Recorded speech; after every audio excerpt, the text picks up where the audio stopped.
Hello, welcome to the Time Lore Frontier. We like to believe history is shaped by heroes, by great leaders, by brave decisions. But long before any of that, before laws, before borders, before names were written down, something else was already making the decisions. The land. Where you were born could mean safety, or struggle, or a slow, quiet death. Not because you were weak, not because you were wrong, but because of geography. Early humans were the same everywhere, same minds, same bodies, same hopes. But the land beneath their feet was not the same. Some were born near rivers that never stopped flowing. Others were born where water disappeared without warning. Some lived where seasons were gentle and predictable. Others lived where one bad year could mean starvation.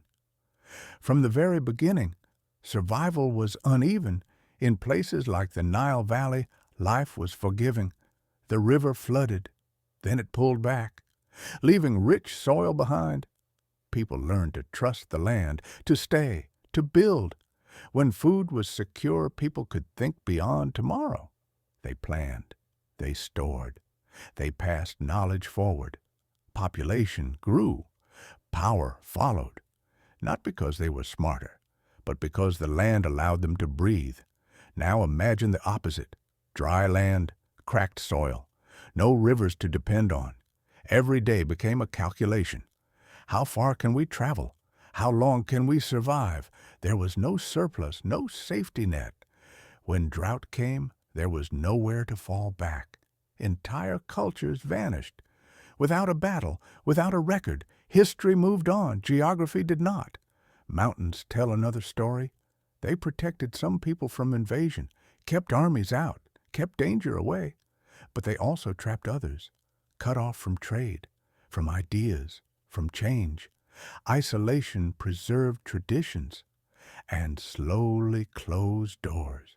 The same mountains that saved some lives quietly limited others. Oceans did the same. Some islands became gateways of trade. Others became cages. On remote islands, resources were limited. When forests were cut down, they did not grow back. When soil failed, there was no replacement, no escape, no help. The land gave life, then took it back. Climate was the most silent killer of all. Civilizations rose during warm, stable periods and collapsed when the climate shifted. Rain stopped falling. Cold lasted longer than expected.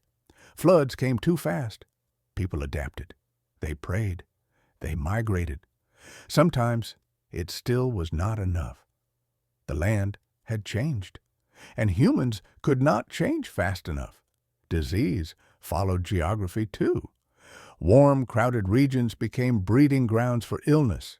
Trade routes carried death faster than soldiers ever could. Some regions were spared, not because they were healthier, but because they were isolated. Once again, survival came down to location. This is the uncomfortable truth. History was never fair. Some people were born where the land fed them. Others were born where the land tested them every day. Effort did not equal reward. Strength did not guarantee survival. Geography set the rules before anyone knew the game. We still live with this today.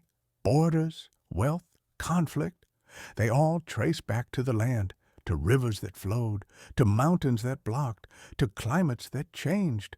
Long before leaders made choices, the earth already had. Geography did not hate anyone. It simply did not care. And in that indifference, it decided who lived and who disappeared.